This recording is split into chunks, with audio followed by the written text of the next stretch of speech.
சரி, இந்த மௌன இறைச்சல் பற்றி 45 நிமிடங்கள் முன்னுரையாக நான் கொடுக்கும் பொழுதே உங்களுக்கு தெரியும். இது நேரம் வரைக்கும் நான் பேசுனதும் தெரியும் உங்களுக்கு. இந்த மைக்கு உங்கள் மனசுகிட்ட பிடிச்சேன்னா அது என்ன பேசுமோ அதை மட்டும்தான் புத்தக வடிவில் கொண்டு வந்திருக்கு. ஒரு 10 கட்டுரைகள் எடுத்துக்கிட்டீங்க. என்னுடைய அனுபவத்துக்கு அப்பாற்பட்ட எதையுமே என்னுடைய பேனால் எழுதுனதில்லை அப்படிங்கிறது மட்டும்தான் எனக்கு தெரிந்தது. பெரும்பாலும் சொல்லுவோம், பேனாவில் மையூத்தி எழுதுங்க, பொய்யூத்தி எழுதாதீங்க அப்படின்னு சொல்லுவோம். அந்த பொய் ஊற்றி எழுதாத ஒரு தன்மையில் வந்தது தான் இவை எல்லாமே. எங்களுடைய காலகட்டங்கள் வேறையாக இருந்த தருணங்கள். தமிழை விட அக்ரணிக்கும் உயர்தனைக்கும் வேறுபாடு காமிச்சு இலக்கணம் சொல்லலாம். ஆனால் வாழ்க்கை இலக்கணமாக வரும்போது அக்ரணியும் உயர்தனையும் ஒன்றாக போகக்கூடிய காலகட்டங்கள் எத்தனையோ உண்டு. இது அக்ரிணை அல்ல அப்படின்னு சொல்லி மனிதனுக்கு மட்டும் உயர்தினை கொடுத்து அவர்களுக்கு மட்டும் ஆண்பால் பெண்பால் அப்படின்னு கொடுத்து உயர்தினையை நகர்த்திட்டு அப்புறம் ஒன்றன்பால் பலவின்பால் அப்படின்னு நம்மளாம் கொடுக்கும் பொழுது அவைங்கிற வட்டத்துக்குள்ள எதெல்லாம் வரும், அதுங்கிற வட்டத்துக்குள்ள எதெல்லாம் வரும் அப்படின்னு அவர் பார்த்தால் கூட இலக்கணத்தை மிஞ்சி வாழ்க்கை உள்ளே வரும் பொழுது பல நேரங்களில் அக்ரிணை நீங்க நினைக்கக்கூடியதெல்லாம் உயர்தினை பண்புகளை உள்ளடக்கி கொண்டதாக இருக்கும். உயர்தினை நினைக்கக்கூடிய மனிதர்கள் எல்லாம் அக்ரிணை பண்புகளை கடந்து போய் ஏதோ ஒரு கீழ்த்தரமான நிலைமைக்கு போயிட்டாங்க. நம்மளை சுற்றி நடக்கக்கூடிய நிகழ்ச்சிகள் எல்லாமே மீண்டும் மீண்டும் நமக்கு காட்டக்கூடியது இதுதான். தொழுத்தில் இருக்கக்கூடிய பசுமானம் நமக்கு எந்த அச்சமும் கிடையாது. வீட்டில் வளரக்கூடிய பூனையினால எந்த அச்சமும் கிடையாது. ஏன் இந்த தெருவில் நாய்க்கூட்டம் அதிகம் அப்படின்னு சொன்னா கூட அந்த நாய்களால கூட நமக்கு இதுதான் பிரச்சனையாக வரும் நமக்கு தெரியும். மனிதர்களால மட்டும்தான் என்ன பிரச்சனை வரும் கூட தெரியாம உட்காந்துருக்கும். இப்போ தேளுக்கு கொடுக்கல விஷம் அப்படின்னாலும் பாம்புக்கு பல்லுல விஷம் அப்படின்னு சொன்னாலும் இப்போ தலையிலிருந்து கால் வரைக்கும் மனிதனுக்கு விஷம் நான் வந்துட்டு இருந்து விழக்கூடிய நிழல் உட்பட எல்லாமே விஷமயமாகி போன காலகட்டத்தில் இந்த உலகம் அழகாக தான் இருக்கு, இந்த வாழ்க்கை அழகாக தான் இருக்கு. நம்பிக்கையை மட்டும் கையில வச்சுக்கோங்க, அந்த ஒளியில மட்டும் எல்லாவற்றையும் பாருங்க. இப்ப நம்பிக்கை ஒளி கையில இருக்கும் பொழுது அந்த அதுல விழக்கூடிய நிழல் கூட வெளிச்சமாக தான் விழும் அப்படின்னு சொல்றதுக்காக வந்ததுதான் என்னுடைய மழையில் மனிதர்கள். பல பேர் இந்த மழையில் மனிதர்கள் அப்படின்னு நினைச்சது உண்டு. அவங்களை நான் மறுபடியும் மாற்றி அவர்களை திருப்பி நான் சொன்னேன், இது மழையில் மனிதர்கள் அப்படின்னா என்ன அர்த்தம் அப்படிங்கும்போது நான் சொன்னேன், மழையில் அப்படின்னா வானவில் அப்படின்னு அர்த்தம். அது வானத்துக்கு சொந்தமாக இருக்குது அப்படின்னா எல்லா நேரமும் வானத்துல தான் இருக்கணும். எல்லா நேரமும் அது வானத்துல இல்லை. மழை வரும்போது மட்டும் வரதுனால அது வானத்துக்கு சொந்தம் இல்லை, மழைக்கு தான் சொந்தம். அதனால அது மழைவில் அப்படின்னு கொடுத்துட்டு மழைவில் மனிதர்கள். ரெயின்போ அப்படிங்கிற வார்த்தையை நீங்க அப்படியே மொழிபெயர்த்தாலும் அப்படிதான் வரும். இன்னும் கேரளாவில் அதற்கு மழைவில் அப்படின்னு தான் சொல்லுவோம். இன்னும் மழைவில் வண்ணங்கள், மழைவில் காவடி அப்படின்னு தான் அது சொல்லுவோம். அப்போ மழைக்கு சொந்தமானது இந்த மழைவில் மனிதர்கள் அப்படின்னு சொல்லும் பொழுது எத்தனை வண்ணமயமான மனிதர்கள், ஒரு நிறத்துக்கு ஒரு ஒரு ஒரு ஒரு வினாடிக்கு ஒரு நிறமாக மாறிக்கொண்டிருக்கக்கூடிய மனிதர்கள். அதுல எந்த மோசமான விஷயத்தையும் நான் பார்க்கல. பச்சோந்தி மனிதர்கள் அப்படின்னு சொல்லும்போது கூட நான் வருத்தப்படுவேன். மனிதர்கள்னு சொன்னாலே போதுமே, பச்சோந்தி எடுத்து அனாவசியமா இழுக்கிறோம் பாவம் அப்படின்னு தோணும். அப்போ இந்த மழைவில் மனிதர்கள் ஒவ்வொரு வினாடியும் இவர்களுக்குள்ளேருந்து வரக்கூடிய வெளிச்சம், இவர்கள் காட்டக்கூடிய நிறப்பொலிவு, அதை வைத்துதான் அந்த தொகுப்பையை நான் எழுதினேன். ஒவ்வொரு வாரமும் நான் எழுதி அனுப்ப ஒவ்வொரு மாதமும் அது பிரசுரித்து வந்து கொண்டிருந்தது ஒன்று. அநாகரிகமான வார்த்தைகள் இதில் வந்துடக்கூடாது அப்படிங்கிறது மிக மிக கவனமாக இருந்தேன்.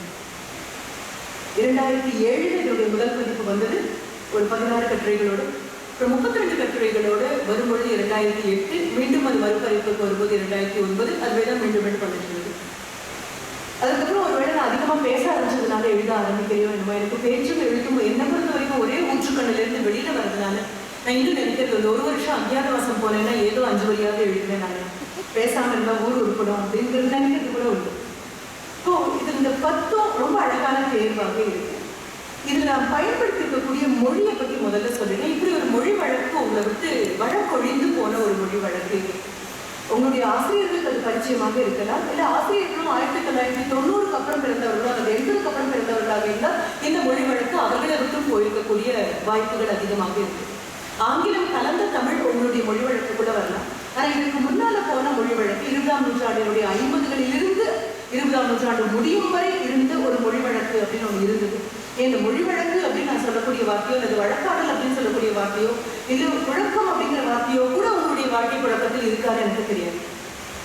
ஆங்கிலத்தில் சொல்ல போனோம்னா this word should have currency அப்படிமோ. கரன்சி அப்படின்னா நீங்க பயன்படுத்தக்கூடிய பணம் நோட்டு மட்டும் அல்ல, புழக்கத்தில் இருக்கக்கூடிய எல்லாவற்றையுமே it has currency, this idea has currency அப்படின்னு சொல்லுவோம். தமிழுக்கு வரும்போது இந்த எண்ணம், இந்த சொல்லாடல், இது எல்லாமே புழக்கத்திலும் பழக்கத்திலும் இருக்கிறது.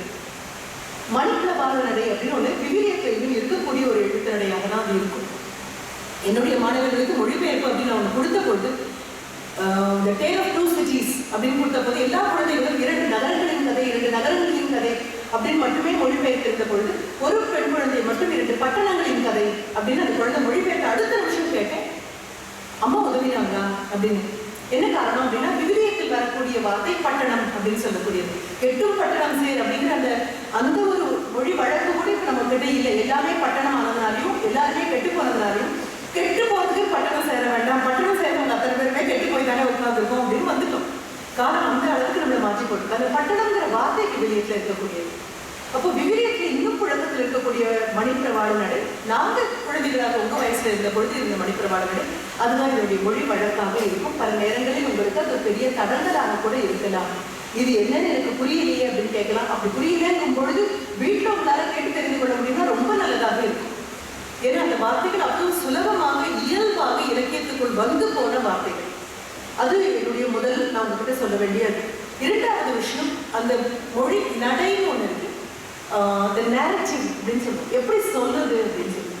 ஆங்கிலத்துல இன்றளவும் ஆகாயத்தின் கீழ் இருக்கக்கூடிய எல்லாமே பேசும் பொருள், பாடும் பொருள் தான். நமக்கு பேசுவதற்காக ஒரு பொருள், பாடுவதற்காக ஒரு பொருள் அப்படின்னு தனியா எடுத்து வைக்கிறோம் இல்லையா? மலை காற்று மலை பாடுபொருளாக இருக்கலாம், மடு பாடுபொருளாக இருக்கலாம், விழுக்கூடிய ஒரு அருவி பாடுபொருளாக இருக்கலாம். ஆனா அந்த அருவி ஓரத்துல வளரலாமா வேண்டாமா காத்துட்டு இருக்கக்கூடிய புல்லிலிருந்து, நாய்க்குடியிலிருந்து, ஓங்கி வளர்ந்துக்கக்கூடிய தேக்கு மரத்திலிருந்து, பனை மரத்திலிருந்து, பனை மரத்திலிருந்து உதிர்ந்து விழுந்த பனை மட்டையிலிருந்து எல்லாமே பாடுபொருளாக இருக்கும். அதனாலதான் நான் முதல்ல சொன்னேன், அக்ரிணை உயர்தினைங்கிற பேதம் இல்லாமல் பார்த்த ஒன்று. அப்ப எல்லாமே பாடுபொருளாக வருதுனால எந்த உணர்ச்சியும் பாடுபொருளாக இருக்கக்கூடிய ஒன்றாக இருக்கும் பொழுது அது you call it an article அப்படின்னு ஆங்கிலத்தில் நான் சொல்லக்கூடியது AEIOU அல்ல. கட்டுரை எழுதுவதில் ஒரு முறை ஆர்டிகிள்ஸ். அது உங்களுக்கு தினசரியில நீங்க பார்க்கலாம், அல்லது ஒரு ஞாயிற்றுக்கிழமை ஹிந்து நியூஸ் பேப்பரை நீங்க எடுத்து பார்த்தீங்கன்னா உங்களுக்கு தெரியும். ஒரு குறிப்பிட்ட விஷயத்தை பற்றி ஒரு நபர் எழுதக்கூடிய ஒரு கட்டுரை. கட்டுரைக்குரிய சாமுதிரிகா லட்சணங்கள், இந்த வார்த்தை கூட மணிப்பிரவாள நடையிலிருந்து வரக்கூடியது. அதற்கான அங்க லட்சணங்கள் எதுவும் இருக்காது. கட்டுரைனா இப்படிதான் இருக்கணும் அப்படின்னு இருக்கு, கதைனா இப்படிதான் இருக்கணும்னு இருக்கு. கதையா கட்டுரையால் தெரியாத உரை சித்திரங்களாக வர்றதுதான் நம்ம ஆர்டிகல்ஸ் அப்படின்னு சொல்லுவோம். இதுல வந்துக்கூடிய 10 உரை சித்திரங்களாக தான் இருக்கு. அந்த 10 உரை சித்திரங்களாக வரும்பொழுது அதுல மிக குறிப்பிட வேண்டிய ஒரு விஷயம் என்ன அப்படின்னா, எண்ணிலிருந்து புறப்பட்ட விஷயங்களாக இருக்கும். They will be subjective. ஆங்கிலத்தில் அப்படியே பிரிப்போம் நம்ம. Subjective literature, objective literature. Subjective literature அப்படின்னு சொல்லக்கூடியது எல்லாமே எண்ணிலிருந்து, என்னுடைய அனுபவங்களிலிருந்து புறப்படக்கூடிய விஷயங்களாகவே இருக்கும். அது வரக்கூடிய எல்லாவற்றிலும் நான் ஒரு பங்கு கண்டிப்பாக எடுப்பேன். நான் கதை சொல்லியாக இருக்கலாம், அல்லது வரக்கூடிய கதாபாத்திரங்களில் ஒரு நபராக இருக்கலாம், அல்லது வரக்கூடிய அத்தனை கதாபாத்திரங்களிலும் நான் ஊடுருவி போயிருக்கேன். அதுதான் அந்த சப்ஜெக்டிவிட்டி கொடுக்கும். என் அனுபவத்துக்கு அப்பாற்பட்ட எதையும் நான் தீண்ட மாட்டேன்னு சொல்லக்கூடிய ஒன்று. அது மொழியாக இருக்கலாம், அனுபவங்களாக இருக்கலாம், அனுபவங்களை நான் பார்க்கக்கூடிய பார்வையாக இருக்கலாம், பொதுவான என்னுடைய கண்ணோட்டமாக இருக்கலாம்.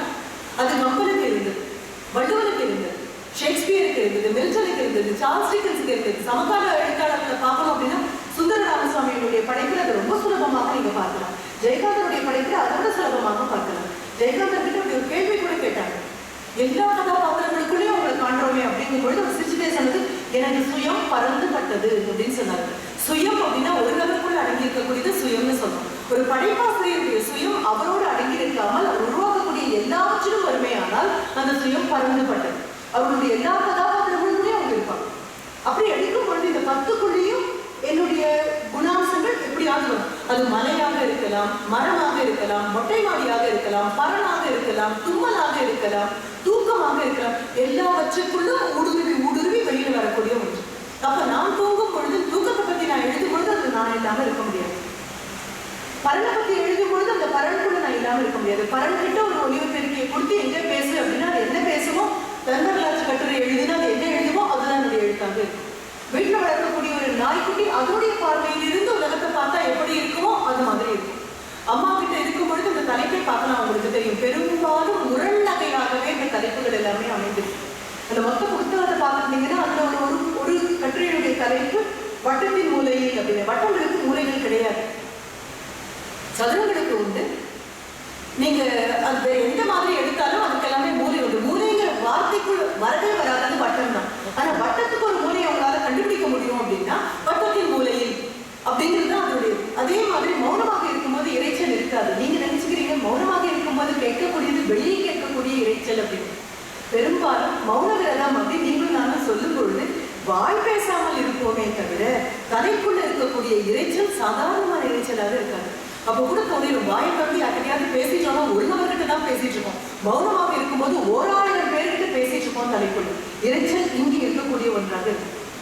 அப்போ மௌன இறைச்சல் அப்படிங்கிறதாக இருக்கட்டும். இதில் இருக்கக்கூடிய 10மே நன்றி கூறி விடைபெறுவது, காணாமல் போனவர் பற்றி அறிவிப்பு, இவை எல்லாமே மீண்டும் மீண்டும் உயர்வினையோ அக்ரிணையோ இல்லாமல் எல்லாவற்றுக்கும் உயிர் துடிப்பு இருக்குமே ஆனால், எல்லாவற்றுக்கும் உணர்வு துடிப்புகள் இருக்குமே ஆனால், எல்லாமே வாய் திறந்து பேச முடியுமே ஆனால் என்னவாக இருக்கும் அப்படிங்கிறது தான் இது முழுமையான கட்டு. ஆசிரியருக்கு நான் அருள்சேரி சிஸ்டர்கிட்டையும் கேட்டேன், இந்த கேள்வி எப்படிப்பா கேட்பீங்க, 20 வரிகளுக்கு மிகாமல் கட்டுரை எது சொல்லுவீங்களா, பயமா இருக்கேன் அப்படின்னும் பொழுது இல்லை இதில் 1 வேர்ட் ஆன்சர் இருக்கு, அப்புறம் 6 மார்க்குக்கான மதிப்பெண்களுக்கானது இருக்கு, கட்டுரையும் இருக்கு அப்படின்ன பொழுது நான் சொன்னேன், அதுக்குள்ளெல்லாம் இது அடங்குமா இல்லை இது அடங்குறீங்களா அப்படின்னு நான் கேட்டேன். என்ன காரணம், இது பாடப்புத்தகமாக வரும் அப்படிங்கிற விபரீதமான ஒரு கற்பனை என் தனக்குள்ள வந்ததே இல்லை.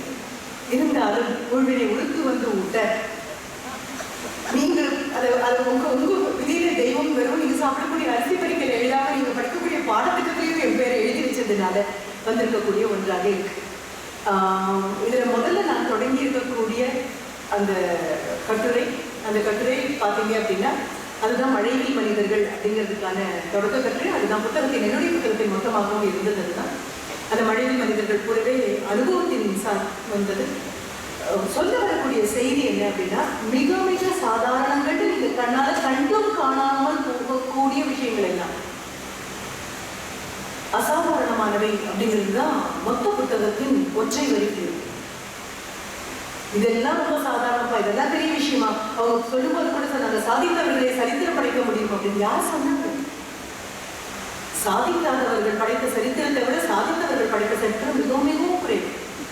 அதை சொல்றதுக்காக தான் முதல்ல வரக்கூடியது. மிக சாதாரணமாக இருப்பதை விட அசாதாரணமான பண்பு வேற எதுவுமே கிடையாது.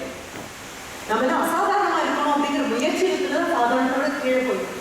நான் சொல்றது உண்டு, ordinariness is the most extraordinary quality you can ever have. இயல்பாக சாதாரணமாக இந்த பேருக்குள்ளேயும் உருவத்துக்குள்ளேயும் வயதுக்குள்ளேயும் ஆனா பெண்ணா அப்படிங்கக்கூடிய அந்த அடையாளங்களுக்குள்ளேயும் சிக்காமல் இறைத்தன்மையோடு இயல்பாக நடக்க ஒரு மரம் மாதிரி உங்களால முடியுமே. ஆனால் மிகக்கூடிய மரம் வேறு நீர் ஊட்ட போறாங்க, வெட்ட போறாங்கிறதுனாலேயே இல்லாம எல்லாருக்கும் நிழல் கொடுக்க முடியும் அப்படின்னா அந்த இயல்பு தன்மை உங்களுக்குள்ளேயும் எனக்குள்ளேயும் இருக்குன்னா ரொம்ப அழகாக இருக்கும். அப்படி எடுத்த பொழுதுதான் ஒரு பால்கார பையன் பால் ஊத்திட்டு போகும் பொழுது ஏதோ கவிதை எழுதுறதுக்கு ஒரு ஏசி ரூமும் கையில திறமான A4 சைஸ் பேப்பரும் நம்ம உட்கார்ந்து எழுதுறதுக்கு நாமும் உங்களை மாதிரி உண்டான துதிப்பாடுறதுக்கும் பல்லத்துக்கும் ஒரு 10 பேர் இருந்தா வந்து விழுறதுக்கு பேர் தான் கவிதைன்னு ஏன் தப்பா நினைச்சுக்கணும்?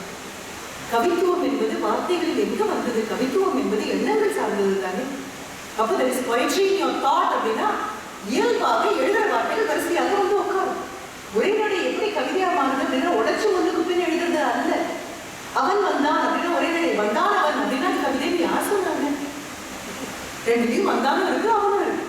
நாம என்ன நினைக்கிறோம்? ரெண்டு தடவை சொல்லும் பொழுது கவிதையா மாறும் இல்லை. கவித்துவம் அப்படிங்கிறது கதைக்குள்ள இருக்கு. கவித்துவம் அப்படிங்கிறது பார்க்குற கண்ணு இருக்கு. கண்களுக்குள்ள கவிதை இருந்துதான் பார்க்குற அத்தனை பொருளிலும் கவிதை தெரியும். அப்படி பார்த்தா மிக சாதாரணமாக பால் ஊதிட்டு தண்டனை இறங்கி வரக்கூடிய அந்த குழந்தைகிட்ட மேல்மாடியில் இருக்கக்கூடிய அந்த மாமி கோவிட்டு கத்துறாங்க. எத்தனை நல்லா பால் ஊத்தினாலும் அவங்க சொல்லக்கூடியது என்ன அப்படின்னா தண்ணியா இருக்கு அப்படின்னு. அதுவும் மழை நாள் அப்படின்னா மறக்காம. அப்ப இறங்கி வரும்போது அந்த குழந்தை அங்க ஏற்பட்ட மன வருத்தத்தை வீட்டு வாசல்ல இருந்து பால் வாங்கக்கூடிய எங்கிட்ட சொல்லும் பொழுது எங்கிட்ட கூட அவர் சொல்லல, தனக்குத்தானே முன்முடுத்த போது தவறி விழுந்த ஒரு கவிதை. என்ன பௌர்ணமி மாதிரி பால் ஊத்துறேன் தண்ணியா இருக்குங்கிறாங்க. அப்ப பௌர்ணமி மாதிரி பால் ஊத்துறேன் அப்படின்றது நேரம் அல்ல. பௌர்ணமி நிலவு உதித்து வரும்போது பாத்தீங்க அப்படின்னா பாரதியார் சொல்ற மாதிரி இருக்கும். அது வந்து 10 மாதிரி இருக்கணும், வெண்ணெய் மாதிரி இருக்கணும், தொட்டா கையில ஒட்டிக்குவோன்னு தோணும். நான் உதித்து மேலே எழுந்து உச்சி காலத்துக்கு வந்த ஒரு நிலவை பத்தி பேசவே இல்லை. உதிக்கும் போது நீங்களும் நானும் பார்க்க தவறி ஏதோ ஜன்னலிருந்து எட்டி பார்க்கும்போது தெரிய ஓடி வந்து இருப்போம் இல்லையா, அப்ப தெரியக்கூடிய நிலவாக இருக்கு. வெண்ணெய் பதத்துல இருக்கக்கூடியது அது பௌர்ணமி மாதிரி பாலுங்கிற இதுவிட அழகாக அவனுடைய பாலுடைய கலந்த ஒரு பால்கார பையனாக சொல்ல முடியுமா? சரி அதுதான் போகட்டும் அப்படின்னு பார்த்தா சாதாரண ஒரு கேள்வி. அந்த கேள்வி தாண்டி போகும்போது நமக்கெல்லாம் வார்த்தைகள் எவ்வளவு அழகாக சொல்றாங்க. உங்களுடைய வில்லிலிருந்து புறப்பட்ட சொல்ல விட கூட இன்னும் சுத்தமானது சென்ற இலக்கை அடைய வேண்டியது. இல்லைன்னா வள்ளுவன் சொல்ற மாதிரி சொல்லக்க பயனிலாற்றல் அப்படின்னா உங்களுடைய வார்த்தைகள் சென்று அடைய வேண்டிய இலக்கு எவ்வளவு தீர்மானிக்கப்பட்ட ஒன்றாக இருக்கணும். வாயையும் உதட்டையும் நாக்கையும் பல்லையும் தாண்டி வார்த்தைகள் விழுந்தா எடுத்து போட்டு மெல்ல முடியுமா? இல்லைன்னு சொல்ல முடியுமா? மிக சாதாரணமான ஒரு பாட்டு. அது முன்பாக ஆட்டனுடைய கழிவு பொருளாக நீங்க எடுத்து வச்சிருப்பீங்க இல்லையா, ஆட்டாமுழுக்கு, அது எனக்கு வேணும் அப்படின்னு கேட்டதுக்கு அப்புறம் ஒரு தடவைக்கு 2 தடவை மீண்டும் மீண்டும் கேட்டுக்கொள்ளக்கூடியது படித்தவர்களுக்கே இருக்கக்கூடிய ஒரு பண்பாடு. சந்தேகம் நமக்கு வேற எதுவுமே இல்லை. எங்கிட்ட சரின்னு சொல்லி வேற யாருக்கா கொடுத்துருவாங்களோ, ஏன்னா சுத்தி சுத்தி நம்ம அப்படிப்பட்ட நபர்களை தானே பார்க்கணும். நல்ல காலம் பாட்டிக்கு படிப்பு இல்லை, நான் அப்படிதான் சொல்றேன். இல்ல நல்ல காலம் படிப்பு நாம எதை படிக்கிறோமோ அந்த படிப்பு அவங்களுக்கு இல்லை. அப்படி வரும்பொழுது வேற யாருக்கும் கொடுத்துட மாட்டீங்க அப்படின்னு கேட்ட அடுத்த நிமிடம் பாட்டி எங்கிட்ட ஒரு கவிதை சொல்றாங்க.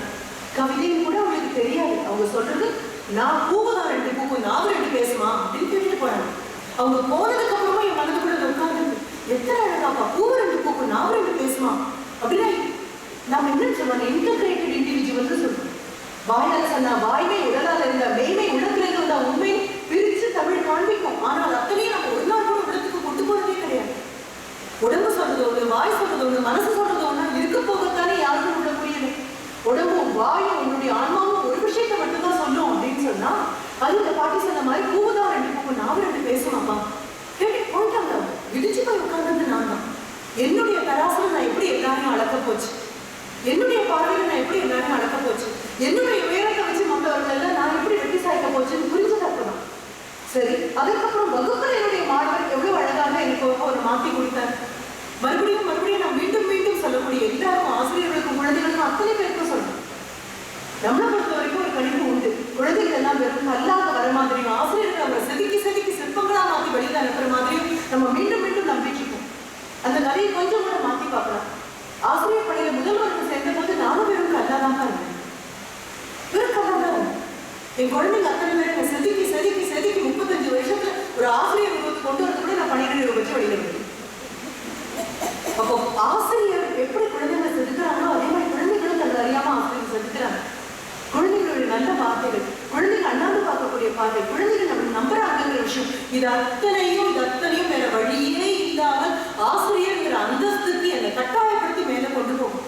தாய் தகப்பன் பொய் சொன்னாலும், ஆசிரியர் பொய் சொன்னாலும் குழந்தைங்களுக்கு எப்படி வலிக்கும்னு எனக்கு தெரியும். அந்த வயசுல தூக்கி வச்சு அவங்க விழுந்தா என்ன ஆகும் அப்படின்னு. இப்போ வகுப்புல குழந்தைங்க கிட்ட ஒண்ணு கொடுக்குறோம், அடுத்த நிமிஷம் ஒரு குழந்தை அவ்வளவு அழகாக ஷேக்ஸ்பியரை இன்னி தேதிக்கும் எழுத்து பார்த்தாலும் எனக்கு அப்படி மொழிபெயர்க்க முடியாது. அவ்வளவு அழகா அந்த குழந்தை மொழிபெயர்த்து கொடுக்குறாரு. Paris found, found his fair, forgot through, forgot through the air அப்படின்னு மேக்பெத் அப்படிங்கக்கூடிய மிக குறுகிய கட்டுக்கோப்பான ஷேக்ஸ்பியருடைய துன்பயியல் நாடகத்தினுடைய முதல் காட்சி 13 வரிகளே உள்ள முதல் காட்சி 2 கப்லெட்டாக அந்த முடியும். இந்த சூரியக்கார கிழவிகள்லாம் ஒன்னா சுத்தி இனிமே இந்த நாடகம் முழுவதும் இருக்கக்கூடிய சூழல் எப்படி இருக்கும் அப்படின்னு கொடுப்பாங்க. அது மொத்தத்தையும் கொடுத்ததுக்கு அப்புறம் குழந்தைகிட்ட சொல்றேன், வகுப்புக்கே வராத ஒரு மாணவர், வந்தாலும் எங்கிட்டோ ஒரு நாளைக்கு வரக்கூடிய ஒரு மாணவர், அந்த மாணவர் வகுப்புல உட்கார்ந்து இருக்கக்கூடிய ஒரு நாள் வெளியில மழை பெஞ்சிட்டு இருக்கு. அந்த ஒரு நாளின் கடைசி மணி நேரம் அது. எல்லா குழந்தைகளும் அரை தொகுத்து இருப்பாங்க அப்படின்னு நினைக்கிறோம். கண்டிப்பாக இல்லை, பெரும்பாலும் உள்ள வந்தவங்க கதவை சாத்திட்டு வகுப்படுத்தக்கூடிய ஒரு ஆசிரியர் தான். பல விமர்சனங்களுக்கு அதனால் ஆட்பட்ட ஒரு நபரும் கூட தான். ஆனா விமர்சனங்களுக்கு ஆட்படும் போது விமர்சனங்கள் முதுகு பின்னால் இருக்கிறதுனால எனக்கு அவங்க கிட்ட சொல்ல முடிஞ்சது இல்லை. என் முன்னால நீங்க உட்கார்ந்துருக்கிறதுனால உங்ககிட்ட சொல்றேன். நானே ஒரு பெரிய குலதெய்வத்துக்கு கோவில் கட்டினாலும், கோடி ரூபாய் கொடுத்து இந்த கோவிலை கட்டினது நானேயாக இருந்தாலும், தெய்வத்துக்கு அர்ச்சனையும் பூஜையும் அதற்காக எல்லாம் நடக்கும் பொழுது கண்டிப்பாக அர்ச்சகர் திரைச்சீலையை எனக்கும் தெய்வத்துக்கும் இடையில போட்டுருவார். ஆஹா, நான் என்னோட கோவில் தானே அப்படின்னு சொல்லி எல்லாம் காரியமே இல்லை. ஆசிரியருக்கும் குழந்தைகளுக்கும் நடக்கக்கூடியது தெய்வத்திற்கும் தெய்வத்தின் முன்னால் இருந்து வழிபடும் நபருக்கும் ஏற்படக்கூடிய பக்தி. அதுக்கு இடையில காப்பு வருதுன்னு கூட உரிமை கிடையாது. என் குழந்தைங்க நான் இன்னொன்று படிப்புங்கிறது 2-way டிராபிக். யார் சொல்லிக் கொடுக்குறாங்க, யார் படிக்கிறாங்கிறது 2ஆம் பட்சம். அங்க படிப்பு நடக்குதாங்கிறது தான் முதல். Is that learning inside the classroom is more important than who teaches, who learns. ஆசிரியர் அவசரமா தவறா படிச்சுட்டு வந்ததை கூட unlearning is also knowledge.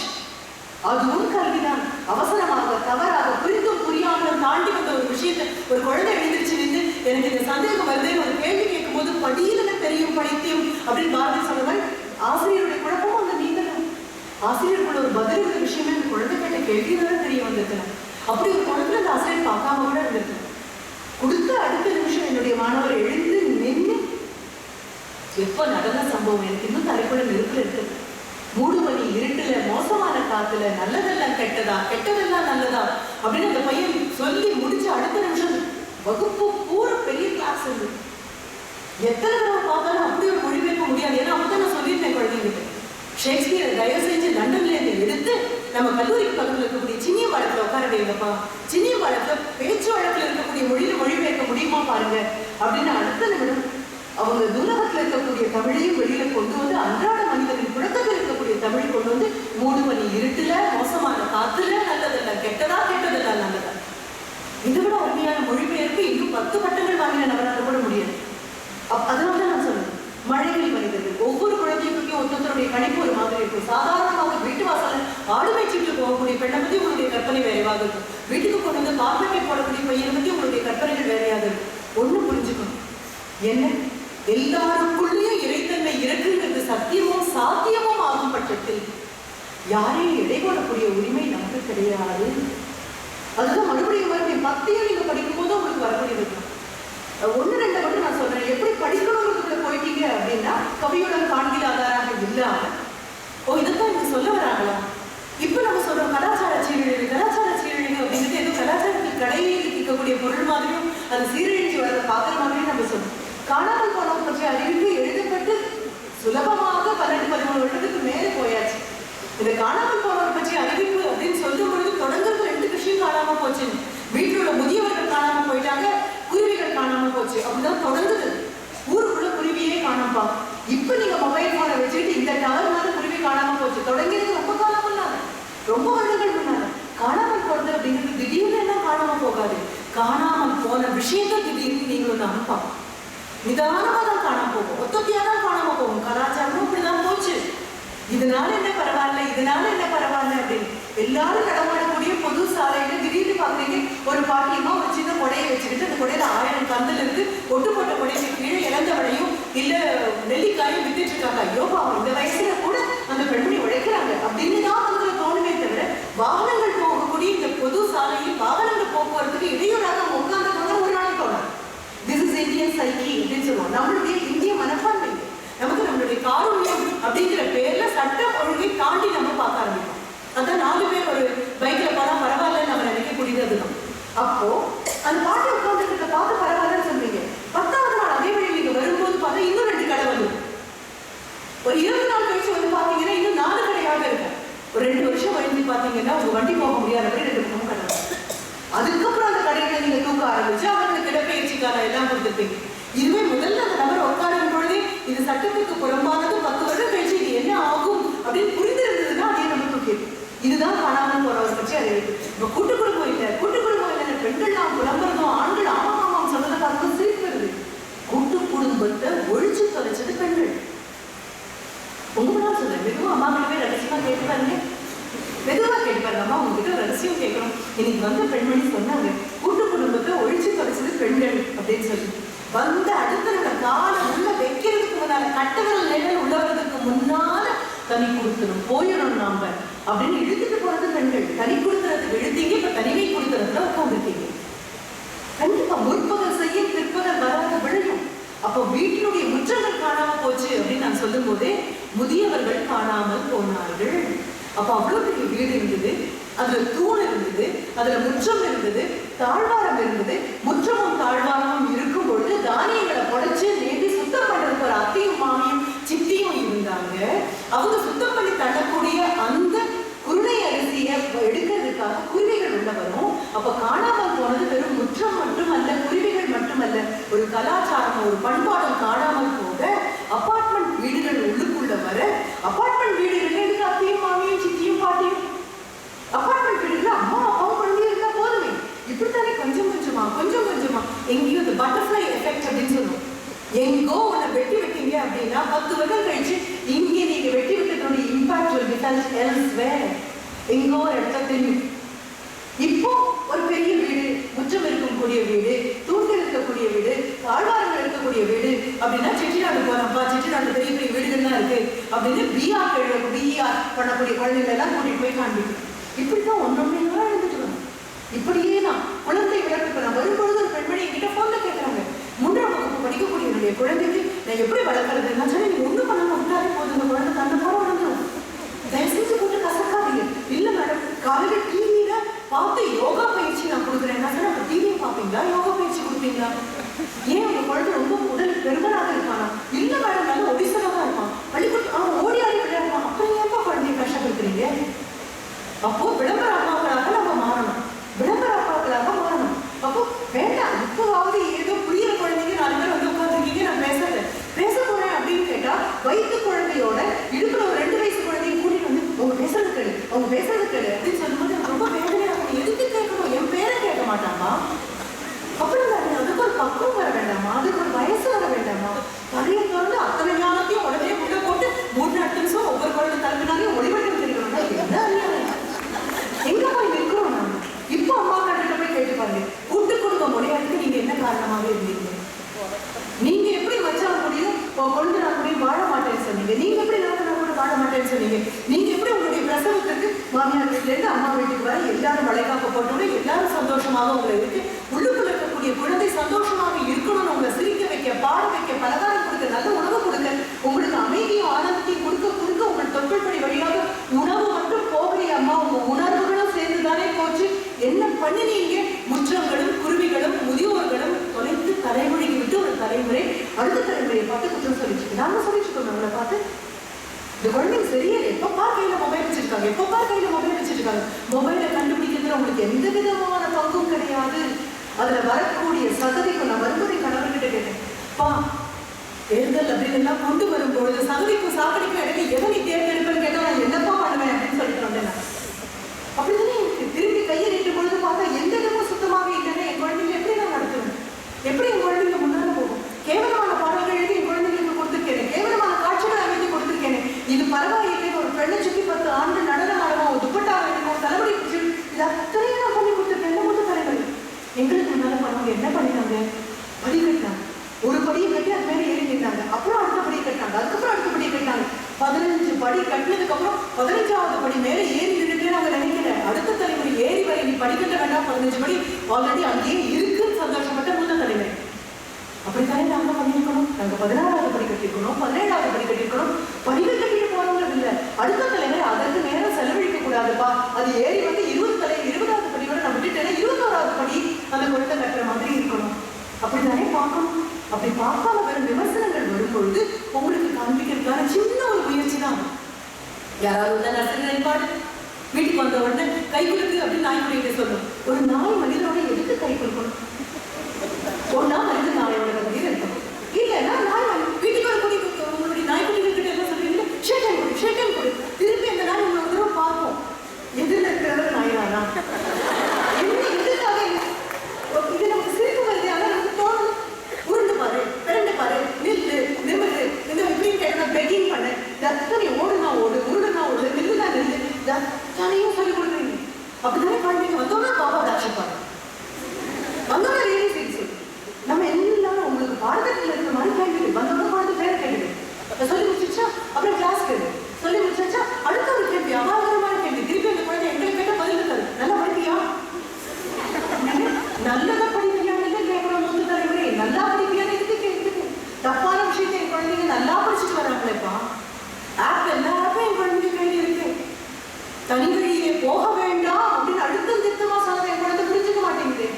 அஞ்சுவது அஞ்சாமை பேதமைன்னு சொன்னதை என் குழந்தை புரிஞ்சுக்க மாட்டேங்குது. ஆனா என் குழந்தைக்கு பாபா ஆக்ஷன் தெரியும். என்ன பண்ணிருக்கணும் நாங்க? இது உங்களுடைய காணாமல் போனவர் பற்றி அறிவிப்பு. காணாமல் போனது நீங்க உட்பட எல்லாம் தான். சொல்லி வளர்த்த காலம் உண்டு. வீட்டுல நிற்காதே பூச்சாண்டி பிடிச்சிட்டு போயிடுவான், வீட்டுல நிற்காதே பிடிக்கிறவங்க பிடிச்சிட்டு போயிடுவான், அங்க நிற்காதே 6 மணிக்கு அப்புறம் இங்க நிற்காதே, 7 மணிக்கு அப்புறம் அங்க நிற்காதே, அத்தனை சொல்லி இப்போ பூச்சாண்டியும் கிடையாது, பிள்ளை பிடிக்கிறவங்க வழியில கிடையாது, அத்தனை பேரும் வீட்டுக்குள்ள வந்தாச்சு, கதவே சாத்தியாச்சு. நாம ஒண்ணு உங்களுடைய டிவி, அது பூச்சாண்டியா இருந்தாலும் சரி, பிள்ளை பிடிக்கிறவனா இருந்தாலும் சரி, கையில் இருக்கக்கூடிய மொபைல், பக்கத்துல என்ன நடக்குதுன்னு கூட தெரியாம போனா காணாமல் போன பற்றி அறிவிப்பு உங்களுக்கு. அப்ப அதுல இருந்து நடந்து போறோம். தொலைந்து போனது குற்றங்கள் மட்டுமல்ல, தாழ்வாரங்கள் மட்டுமல்ல, குருவிகள் மட்டுமல்ல, காக்கைகள் மட்டுமல்ல, மனித பண்பு மட்டுமல்ல, நம்மளுடைய அந்த பயங்கர உணர்வு சேர்ந்து காணாம போச்சு. நன்றி கூறி விடைபெறுவது அப்படிங்கிறது எங்க நாய்க்குட்டியை பத்தி. படிச்ச பாடங்கள் ஏராளம், இன்னைக்கும் உங்களால படிக்க முடியும். ஒரு நாயையும் பூனையும் பார்க்க வருவது சிஸ்டத்துக்கு நான் சொல்லிக்கணும். வீட்டுல இருக்கக்கூடிய பூனைக்குட்டி முன்னால சேர்ல உட்காந்து டிங் டாங் அப்படின்னு யாராவது பெல் அடிச்சாங்க அப்படின்னா காது மேல போயிடும். காது மேல போன அடுத்த நிமிஷம் கண்ணுகள் தவிர்க்க. ஏன்னா வீட்டுக்குள்ள தான் இருக்கும், வீட்டுல இருக்கக்கூடிய எப்போ உட்காரக்கூடிய சேர தான் உட்காந்து நம்மளுடைய குரலை ஏற்ற மாதிரி அது மாறும். அந்த குரல் என்ன சொல்ல, வாங்க வாங்க என்னாச்சு ரொம்ப நாளாச்சு அப்படின்னு நீங்க எட்டி பார்த்துட்டு கேட்டுக்கு அந்த பக்கம் இருக்கக்கூடிய அந்த நபரை கூப்பிட்டீங்கன்னா அமைதியா தனியா உட்காந்துருக்கும். யார் வேணும் சொல்லு அப்படின்னு மெதுவா எழுதிக்காரு. அப்படின்னா என்ன அர்த்தம்? உள்ள வரக்கூடிய நபர் எனக்கு அறிமுகமான நபர் அல்ல அப்படின்னு தெரியும். இல்ல வாங்க பார்த்து ரொம்ப நாள் ஆச்சு அப்படிங்கும்போது குழம்பு கொஞ்சம் பூனை கிட்ட ஒண்ணு இல்லை, உங்களை விட அறிவிக்க ரொம்ப ரொம்ப கம்மி அப்படின்னு டார்வின் சொல்ல நாம நம்ப 2 மார்க் வாங்கியாச்சு. நம்ம ஷார்ட் ஆன்சர் எழுதி 2 மார்க் வாங்கிட்டோம். நம்ம என்ன நமக்கு புரிஞ்சுக்கிறது தெரியுமா? நம்மளை விட போதுமான அறிவு இல்லாத அந்த ஜீவன் எங்க வீடுதான், அறிமுகமான வீட்டில் கூட அறிமுகம் இல்லாத நபரோடு அந்தரங்கமாக நான் நிற்க மாட்டேன். இதை விட பெரிய மெசேஜ் ஒரு எங்க வேணும்னு சொல்லுவான். தெரிஞ்ச நபர், அண்ணாவோட ஃப்ரெண்டு, அப்பாவோட ஃப்ரெண்டு, அடுத்த வீட்டாங்க 1000 இருந்தாலும் என்னுடைய எல்லை பார்த்துருக்கீங்களா? நாய் குறைத்திட்டு வரும், கரெக்டா அந்த ரோடு எல்லாரும் நிற்கும். அதுக்கப்புறம் அடுத்த நாய் சார்ஜ் இருக்கு, அடுத்த நாய் கொஞ்சம் குறைச்சிட்டு வரும். என்ன டெரிட்டோரியல், நான் என்னுடைய மாணவிகளுக்கு சொல்றேன், இன்விஜிலேஷனுக்காக நீங்க போகும்போது எக்ஸாமினேஷன் ஹால்குள்ள குழந்தை உட்காந்துருந்தா அத்தனை பேரையும் வெளியில அனுப்புங்க. முதல்ல வெளியில அனுப்பிட்டு அவங்க பார்க்க டெஸ்க் எல்லாம் செக் பண்ற மாதிரி. அவங்க எல்லாம் போய் நான் சொல்லவே இல்லை. முதல்ல ஒரு இடத்துக்கு யார் வரானோ அவனுடைய பலம் 2வது வந்தவனோட பெரிய விஷயம். 10 குழந்தைங்க உட்கார்ந்து இருக்கும் போதே அவங்க சரியா நம்பப்படி உட்கார வச்சுட்டு நீங்க பேப்பர் கொடுக்க ஆரம்பிச்சீங்கன்னா ஹால் இருக்கக்கூடிய சைக்காலஜி வேற. அத்தனை பேரையும் வெளியில அனுப்பிட்டு எல்லா பேரையும் ஆஃப் பண்ணிட்டு சேரெல்லாம் ஒழுங்கு பண்ணிட்டு நீங்க பார்க்க ஒத்தொத்தரையா உள்ள கொண்டு வந்தீங்கன்னு வைங்க, you have control over the examination hall. பேசிக்கான சைக்காலஜி. அப்போ அந்த பூரை சொல்லக்கூடிய விஷயம் கூட நமக்கு தெரியாது. பூரை அங்க இருக்கு, ஒத்தையோ நீங்க பாத்தீங்க அப்படின்னு ஒரு ரூம் கூட கூட தடுங்க, அடுத்த நிமிஷம் உங்களை பராண்டி கிழிச்சு விட்டு வெளியே வந்துடும். வீரத்தை காமிக்க இடம் இருக்கு, விவேகத்தை காமிக்கிறதுக்கு இடங்கள் இருக்கு. பெரிய போராக வந்தாலும் பின்வாங்குவதோ போரில் பங்கெடுக்காமல் ஓடுவதோ கூட வெற்றியின் இலக்கணம் தான்.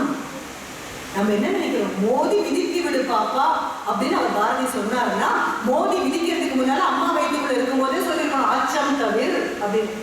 அம்மாவுடைய முளைப்பால இருந்து வெறும் கோழவனியும் அச்சமும் தான் வருது அப்படின்னா குழந்தை மோதியாவது மிதிக்கிறதா? அப்ப அது கருவை உருவாக்கி பண்ணணும். திடீர்னு எல்லாம் நியூட்ரல் பண்ண முடியாது. இப்போ இந்த நன்றி கூறி விடைபெறுவதில் பார்த்தீங்கன்னா அந்த நாய்க்குட்டியில படிச்ச பாருங்க எத்தனையும் குரல் ஓங்காதே, அமைதியா இருந்து பழகு, இதெல்லாம் இயல்பாக எடுத்துக்கொண்டு பழகு, இது இயல்பாக எடுத்துக்கொண்டு பழகு. நன்றிங்கிறது வாழ்ல மட்டும் இருக்கக்கூடிய நாய் அல்ல, உடம்பு முழுவதும் இருக்கக்கூடிய ஒன்று. இறப்புங்கிறது மிக சாதாரணமான ஒன்று.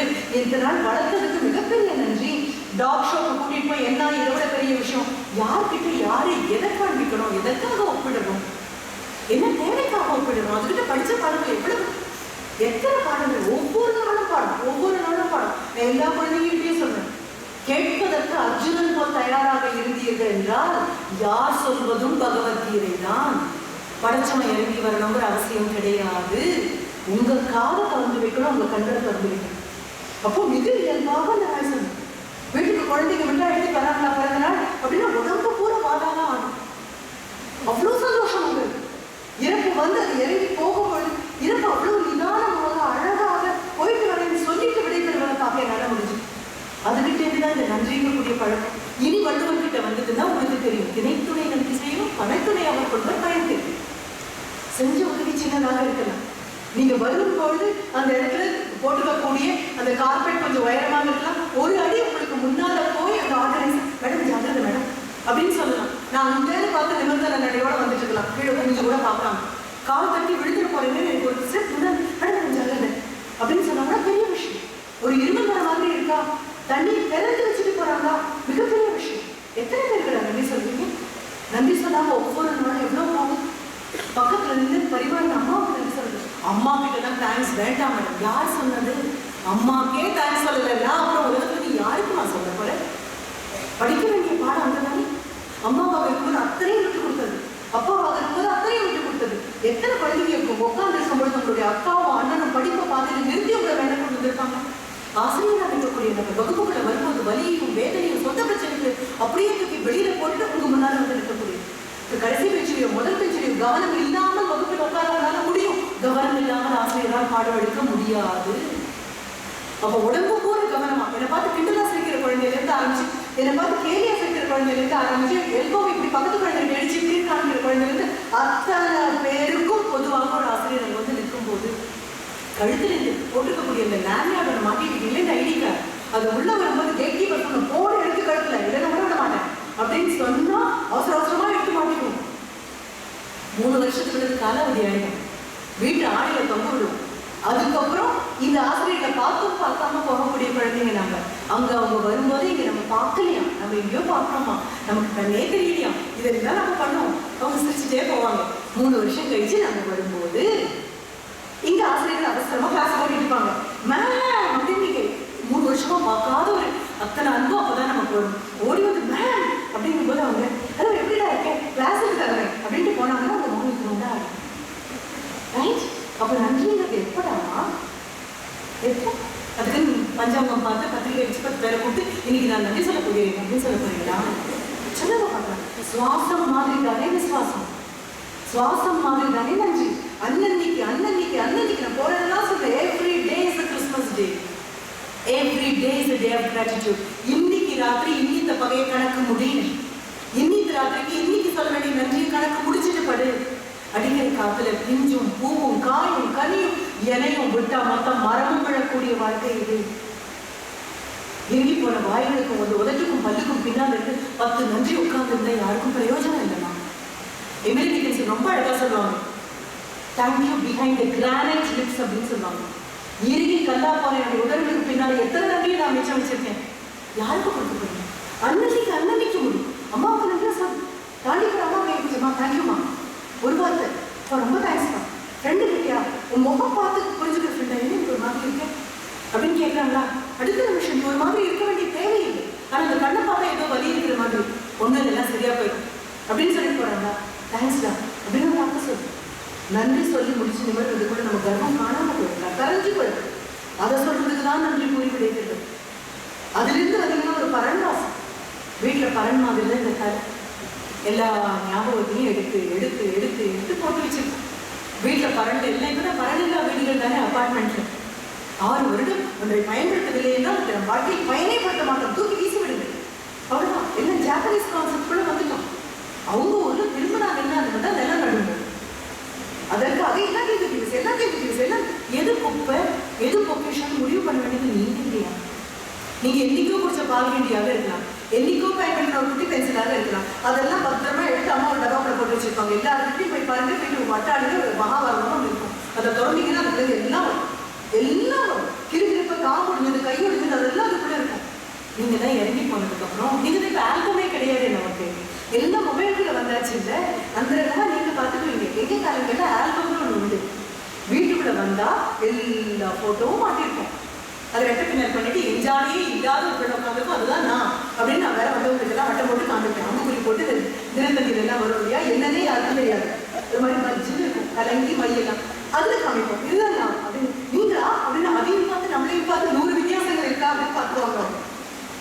இன்னும் எங்க வீட்டில் ஒரு போட்டோ இருக்கு. சுஜாதா அவர்கிட்ட நான் 1980-81 பரிசு வாங்குற மாதிரி எல்லாரும் அதையும் பார்த்து என்னையும் பார்க்கும்போது நான் சொல்லுவேன், இல்லைங்க என்னை இப்போ உருக்குனா அந்த மாதிரி 10 பேர் பண்ணி ஒரு பேர் மிச்சம் கூட இருக்குங்க. அப்படி இருந்த காலத்தில் அது பண்ணுறோம். அது என்னன்னு சொல்ல கல் தோண்டி மண் தோன்ற காலத்துக்கும் முன் தோண்டி நான் எடுத்த போட்டோங்க அது அப்படின்னு சொல்றது.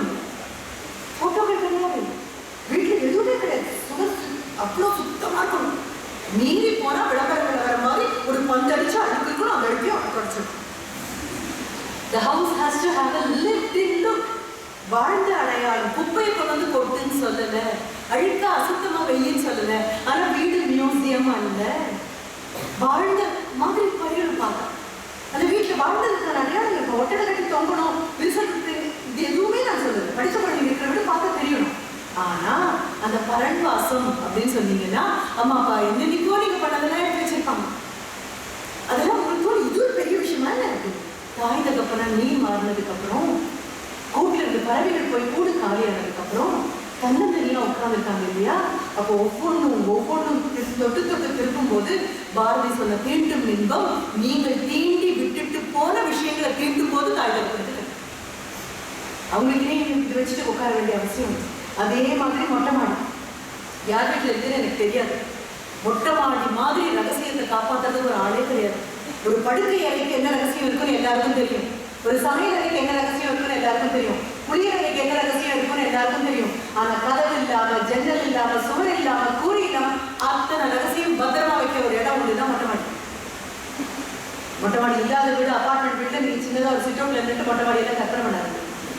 மொட்டை மாடி இருக்கிறதுக்கு நான் தான் சொன்னேன், வீடு பேர் பெரும்பொழுதாவது நீங்க மொட்டை மாடி இருக்கிற வீடா பேர் பெறணும். நீங்க மொட்டை மாடிங்கிறது அதுக்குன்னு ஒரு குணம் உண்டு, அதற்குன்னு சில பண்புகள் உண்டு. அதுல மொட்டை மாடியில் காயப்போட துணின்னு உண்டு, அது கண்டிப்பா நம்ம துணி பக்கத்து துணியில போய் விடும், அந்த துணி அவங்க அள்ளிட்டு போயிடுவாங்க. அதுக்கப்புறம் இந்த துணியை பணம் தேடும். இல்லைன்னா சாயம் போட நம்மளுடைய துணி பக்கத்து வீட்டில் தோச்சு காயப்போட்டு யூனிஃபார்ம் எல்லாம் சட்டையில போய் விடும். அதுவும் மஞ்சள் மஞ்சளா போட இருக்கிற அந்த தராணியோட தான் போய் விடும். அந்த பில்லோவை போய் விழுந்துச்சு அப்படின்னா இந்த கல்யாணத்துக்கு இருக்கிற மாதிரி 4 காலர்லையும் அப்படியே மஞ்சள் மஞ்சளா ஒட்டிட்டு இதுல இருந்து அங்கே போகும், அதுல இருந்து எங்கேயுமே போகாது. வேனிஷ் நீங்க என்ன போட்டாலும் போட்ட சோப்பு பொடி போகுமே தவிர அது போகாது. அவ்வளவுதான். போறேன் நீங்க சொல்றீங்க இல்லையா, போர் பண்ணிட்டு அப்படின்னு சொல்லிட்டு நீங்க போர் பண்ணாலும் ரப் பண்ணாலும் நிதானமா போர் அப்படின்னு பண்ணாலும் போகும். கம்பி எல்லாம் துருப்பிடிச்சிருக்கும். அந்த துருப்பிடிச்ச கம்பி பெரும்பாலும் கண்ணுக்கே தெரியாது. ஏதோ நினைப்போட இப்படி போனீங்கன்னா இங்கதான் அடிக்கக்கூடியது. அப்புறம் எல்லா ரகசியமும் வடகம் போடுறேன்னு அதுதான் வடகம் போடுவாங்க. காக்கா வளர்க்கிறதுக்கு குழந்தைங்க உட்கார வைப்பாங்க. ஆனா அவங்களுக்கு என்ன தெரியாது, குழந்தைங்க தான் பெரிய காக்காங்கிற விஷயமே அவங்களுக்கு தெரியாது. போட்ட வளர்த்த பாதி மாணவ வந்து சின்ன விஷயம் தான், சின்ன விஷயம், ஒன்றும் போறாத விஷயம். ஆனால் ஒன்றும் போறாத விஷயத்துல வாழ்க்கை உட்கார்ந்துருக்கு, சிரிப்பு உட்கார்ந்துருக்கு. நான் சிஸ்டர் கிட்ட வரும்போது கேட்டேன், என்ன சிஸ்டர் என்ன சீரியஸா இருக்கீங்க, சிரிக்க மாட்டேங்கிறீங்க அப்படின்னு கேட்டுட்டே வந்தேன். எவ்வளவு அழகான விஷயம். மனிதனை தவிர வேற ஏதாவது சிரிச்சா ஒத்துக்கோமா? இல்ல சிரிச்சா அது சிரிப்பு தோணுமா? அவங்களுக்கு கடந்து போகக்கூடிய இதை ரசிக்க வேண்டாமா? மொத்த புத்தகமும் சொல்லக்கூடியதுதான். நான் அந்த மௌன எரிச்சலை கடைசியில் கொண்டு போய் தான் நிறுத்துறேன். அப்புறம் தூக்கம் பத்தி இருக்கக்கூடியது, தும்மல் பத்தி இருக்கக்கூடியது எல்லாம் அந்த மொத்த புத்தகத்துல பாத்தீங்கன்னா உப்புமா பத்தி கூட ஒரு கட்டுரை இருக்கும். உப்புமாஞ்சலின்னு அந்த கட்டுரைக்கு பேரு. என்ன கரை யாரும் பிடிக்காது, உங்களுக்கு உப்புமாவே பிடிக்காது. உப்புமாவா? அதுவும் அது நமக்கு வந்து அது பட்டண ரவெல்லாம் கூட சொல்ல தெரியாது. நாம அந்த அளவு ஆங்கிலம் படிக்கிறவங்க. அதனால ஒயிட் ரவ உப்புமாவா இந்த ப்ரௌன் ரவ உப்புமாவா அப்படின்லாம் கேட்போம். நாம ரெண்டு white chutney, red chutney, green chutney, அப்புறம் எல்லோ ரைஸ், எலுமிச்சம்பழ சாப்பாடுன்னு சொல்ல தெரியாது. சோறுன்னு சொன்னா என்னடா குறைஞ்சு போயிருவீங்க, ரைஸ் இல்லைன்னா சாதம் அப்படின்னு. ஏன் சோறுங்கிறது தூய தமிழ் வார்த்தை, நமக்கு அவ்வளவு வைக்கும். இல்லை எனக்கு புரியாம தான் கேட்கிறேன். தமிழை கூட சேனல் கிளாஸ் அப்படின்னு சொல்ற அளவுக்கு நமக்கு என்ன ஆச்சு? இங்கிலீஷ்காரனுக்கு தமிழ் வராத வாய் வேண்டும் அப்படி நமக்கு என்னடா கேடு? தமிழ்னு சொல்லலாமே, தமிழே தெரியல, சேனல் வரும் அப்படின்னா இங்கிலீஷ் தான் வரும். இங்கிலீஷ் வராது. மொழியை திருத்தமாக உச்சரிக்க தெரியலன்னா அந்த கல்விக்கு கல்வின்னு பேர் இல்லை. திருத்தமாக தொகுப்பாளர்கள் வேணா வார்த்தை வராம கடிச்சு கடிச்சு துப்பட்டும், அதை கண்டிக்கக்கூடிய முதுகெலும்பு இல்லாம பொறுத்துட்டு உட்கார்ந்துருக்கோம். நமக்கு என்னமா, ஒரு நாடு கல்வி அடைஞ்சிருக்குன்னா அந்த மொழியை திருத்தமா பேசக்கூடிய குழந்தைகளாக இருக்கணும். ரன்னகரம் தன்னகரம் தன்னகரம் தெரியாதவங்களுக்கு நீங்க என்ன பேசுறீங்க, என்ன நகரம் அப்படின்னு கேட்பீங்க. நாம என்ன சொல்றோம் அப்படின்னா, இந்த காக்கா நான் தானே, அந்த 3 சுழினா தானே, அந்த 2 சுழினா என்னமா? எனக்கு ஒரு ஸ்டூடெண்ட் அப்படிதான் 4 சுழியெல்லாம் போட்டுட்டாரு. நான் நிறைய பேர் என்ன நாம படிக்கும் போது 3 சுழி இருந்துச்சு, 4 சுழி இருக்கு அப்படின்னு. அப்புறம் அவர்கிட்ட கேட்ட போது அவர் தமிழ் வளர்க்கவே விட மாட்டீங்களா மேடம், வேற வேற கேட்கிறாரு. 4 சுழி போட்டா வளர்ந்து பல கேட்டாங்க. Come on, don't justify your stupidity. முட்டாள்தனத்துக்கு அதுக்கு ஒரு நீதி கற்பிக்காது. ரா வரலன்னா நான் சிஸ்டர்கிட்ட ரெக்கமெண்ட் வேணா பண்ணிப்பேன். 4 புளிய மரம் 4 வேப்ப மரம் உடனடியாக வளர்ந்து இந்த வளர்ந்த மரத்தை கொண்டு வரணும்னு நடுங்க. ரா வரலன்னா ஒரு வேப்பங்குச்சியை வச்சு சுட்டுன்னு வச்சா வந்துட்டு ஓடுவேன்.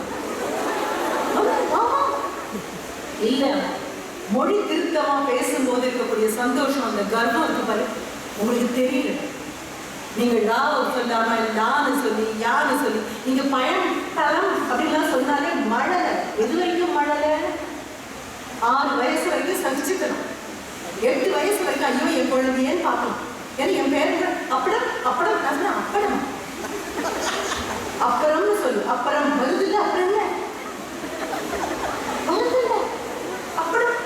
உங்களுக்கு எங்க தமிழ் டீச்சர் நல்ல சென்சன்ல பேசுவாங்க. புரியுதா? கண்டிப்பு வராத போது எங்க மாறுபடுதுன்னு சொல்லு. நான் சொன்னேன், உங்க தமிழ் டீச்சர் செந்தமிழ்லே பேசட்டும், ஆனா நீ ஒழுங்கா சொல்லு.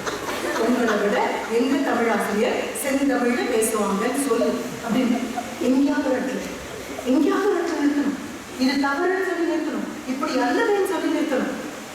அந்த மொழி வராமல் போகுமே ஆனால் இந்த 10 கட்டுரைகளுக்கு பக்கத்துல உங்களால வர முடியும். அப்ப அந்த உப்புமாஞ்சலி அப்படிங்கிறது உப்புமா பத்தி கொண்டாடக்கூடிய கோவில்களை பிரசாதமாக கூட உப்புமா கொடுக்கறது கிடையாது. புளியோதரை கொடுப்பாங்க, அதிரசம் கொடுப்பாங்க, முறுக்கு கொடுப்பாங்க, லட்டு கொடுப்பாங்க, உப்பா கொடுக்க மாட்டாங்க. திருமண வீடுகளில் உப்பா போடவே மாட்டாங்க. ஹோட்டல்ல இன்றைய ஸ்பெஷல் உப்புமா போடவே மாட்டாங்க. என்ன கேட்டு போச்சு? ஆனா எங்களுக்கு தெரியும், வீட்டுக்கு விருந்தாளி வந்து எல்லாத்தையும் அம்மாக்கள் வழிச்சு வச்சு பாத்திரத்தை சத்தம் வர அளவுக்கு சொல்லுவாங்க. அப்பவும் விடாம கேட்போம், இன்னும் இருக்கா, இன்னும் இருக்கா, இன்னும் இருக்கான்னு சொல்லி அடுத்த பாத்திரம் வரைக்கும் போயிருக்காங்க. அந்த அளவுக்கு எடுத்து எங்களுக்கு பரிமாறி அம்மாவுக்கு ஒன்றும் இல்லைன்னு அப்பாடா அப்படின்னு வயிறு நினைச்சிட்டு ஒரு வீட்டுக்கு 5 குழந்தை 6 குழந்தை இருந்துக்காங்க. அப்போ சொந்தக்காரங்களுக்கு கொடுத்து என்ன கொடுத்ததுக்கு இந்த அம்மாக்கள் என்ன பண்ணுவாங்க தெரியுமா? அவசர அவசரமா உப்புமானம் ஒன்று பண்ணுவோம்.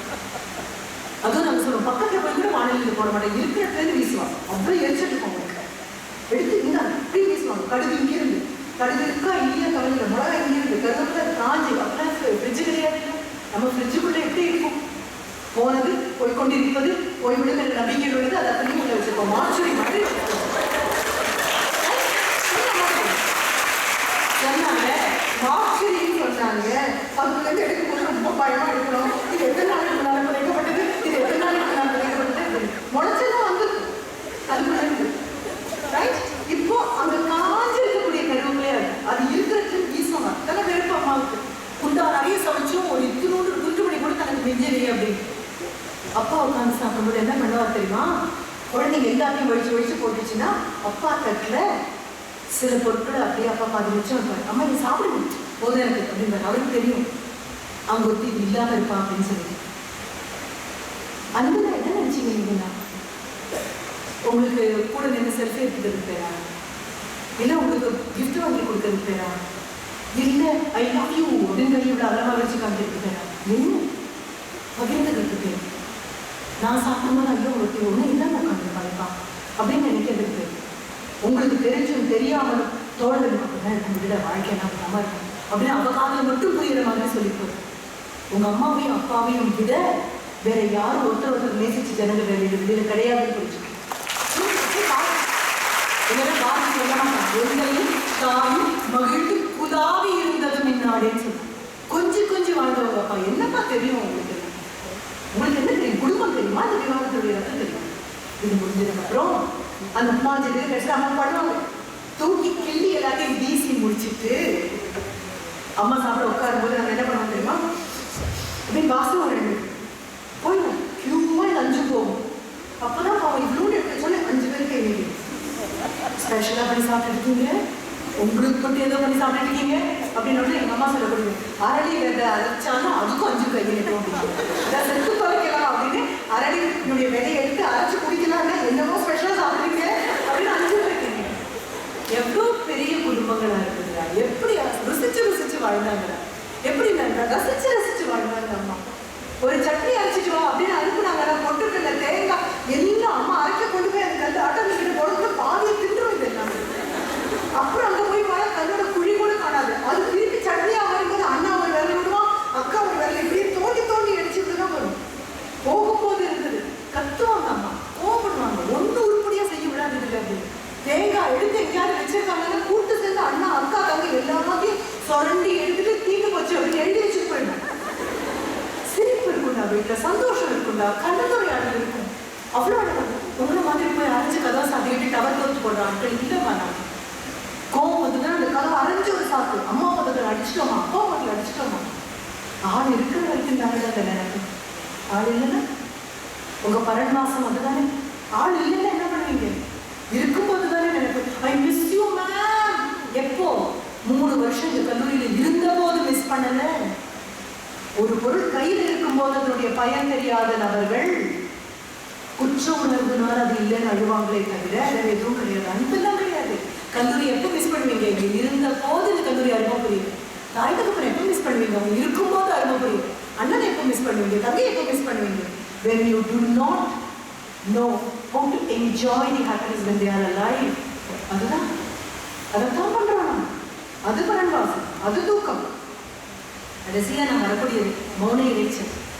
தலைப்பா சிஸ்டர் அதையே கொடுத்துட்டாங்க. இவரோட சிஸ்டர்கள் ரொம்ப பக்கத்தில் இருந்த ஒரு விஷயமாக இருக்கலாம். ஐ டு நாட் நோ.